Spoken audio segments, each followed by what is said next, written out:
മലയാളികൾക്ക് ഒരുപാട് സിനിമകൾ സമ്മാനിച്ച സംവിധായകനാണ് കമൽ. 1986 മിഴിനീർ പൂക്കൾ എന്ന ചിത്രത്തിലൂടെയാണ് കമൽ സംവിധായകനായത്. 35 വർഷത്തെ സിനിമാ കരിയറിൽ 50ഓളം ചിത്രങ്ങൾ കമൽ സംവിധാനം ചെയ്തു. കമലിന്റെ സംവിധാനത്തിൽ 2003 പുറത്തിറങ്ങിയ ചിത്രമാണ് സ്വപ്നക്കൂട്. അന്നത്തെ പ്രധാന യുവതാരങ്ങളായ പൃഥ്വിരാജും ജയസൂര്യയും കുഞ്ചാക്കോ ബോബനുമായിരുന്നു ചിത്രത്തിലെ നായകന്മാർ. സ്വപ്നക്കൂടിന്റെ ചിത്രീകരണ അനുഭവങ്ങൾ പങ്കുവെക്കുകയാണ് കമൽ.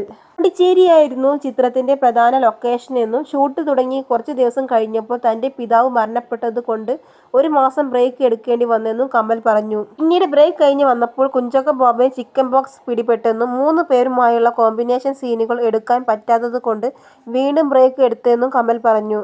വീണ്ടും ഷൂട്ട് തുടങ്ങിയപ്പോൾ ജയസൂര്യയ്ക്ക് ചിക്കൻ പോക്സ് പിടിച്ചെന്നും 3ാമതും ബ്രേക്ക് എടുത്തെന്നും കമൽ പറഞ്ഞു.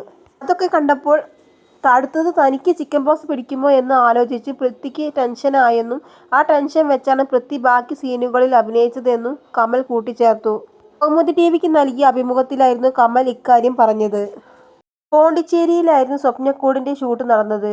അതിനു മുമ്പ് മലയാള സിനിമ അങ്ങനെയൊരു പോണ്ടിച്ചേരിയിലെ ഷൂട്ട് ചെയ്തിട്ടില്ല. എല്ലാ ആർട്ടിസ്റ്റുകളും കൂടി പോണ്ടിച്ചേരിയിലെത്തി ഷൂട്ട് തുടങ്ങി. ഒരാഴ്ച കഴിഞ്ഞപ്പോൾ നാട്ടിൽ നിന്ന് അച്ഛന് സുഖമില്ലെന്ന് പറഞ്ഞ് ഫോൺ വന്നു. പിന്നീട് അച്ഛൻ മരണപ്പെട്ടു എന്ന വാർത്തയറിഞ്ഞു. 1 മാസത്തേക്ക് ഷൂട്ടിന് ബ്രേക്ക് നൽകി ഞാൻ നാട്ടിൽ പോയി.